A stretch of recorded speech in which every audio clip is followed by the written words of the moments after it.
चूहे और मेंढक की दोस्ती का वाकया। एक दरिया के किनारे एक चूहे से एक मेंढक की दोस्ती हो गई और ये मोहब्बत इश्क की हद तक जा पहुंची, यहाँ तक कि दोनों एक वक्त मुईन पर हर सुबह मुलाकात के पाबंद हो गए और देर तक दोनों तबादलाए ख्यालात करते थे। दोनों का दिल बाहम मुलाकात से बहुत खुश होता,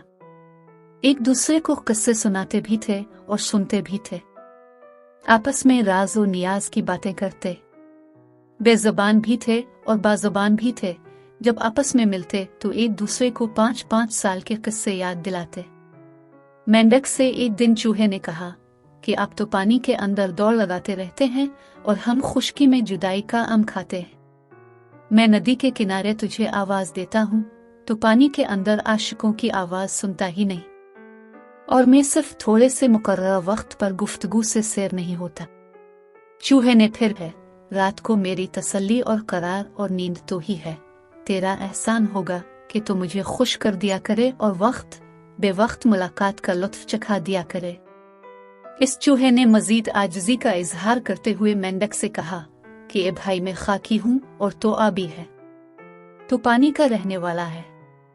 मैं पानी में नहीं जा सकता, मजबूर हूँ और तो खुश्की में आ सकता है, लेकिन तुमको इत्तला कैसे किया करूं कि मैं तुमसे मुलाकात का मुश्ताक हूं।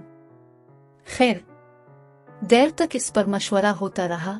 और आखिरकार चूहे ने ये राय पेश की कि एक लंबी डोरी लाई जाए और एक किनारा इसका सर तुम्हारे पाँव में बंधा हुआ हो और दूसरा सरा मेरे पाँव में बंधा हो।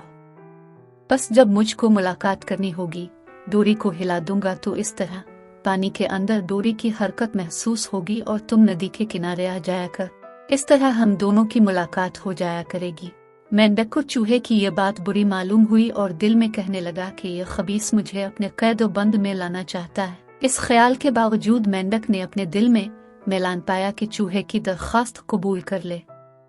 अक्ल पर जब तभी ख्वाहिश गालिब हो जाती है तो ये निहायत खतरनाक मुस्तकबिल का नुक्ता आगाज होता है। चुनांचे कुछ अरसा तक ये दोनों डोरी हिलाकर बार बार मुलाकात की लज्जत के आदी हो गए थे कि एक दिन इस बुरी सोबत का अंजाम सामने आया कि इस खबीस चूहे को एक चील अपने पंजे में जकड़ कर ले उड़ी और साथ ही साथ चूंकि डोरी का दूसरा सरा मेंढक के पाँव में बंधा हुआ था,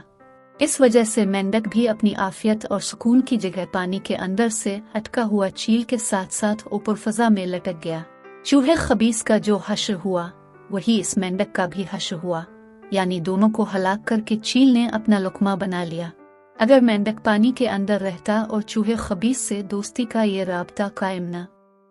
करता तो पानी के अंदर छैल की दुश्मनी इसका इकबाल बिगा ना कर सकती और न ही वो इस चील का लुकमा बनता। इस वाकया में मौलाना रूम रहमतुल्लाह अलैही ने बुरी सोबत से बचने की किस खूबसूरत अंदाज से हिदायत की है कि पुरलुत्फ किस्सा भी है और हिदायत की राह भी है। इस इबरतनाक वाकया से हमें सबक मिलता है कि हमें बुरे लोगों के साथ दोस्ती रखने और उनकी सोसाइटी से इज्तनाब करना चाहिए,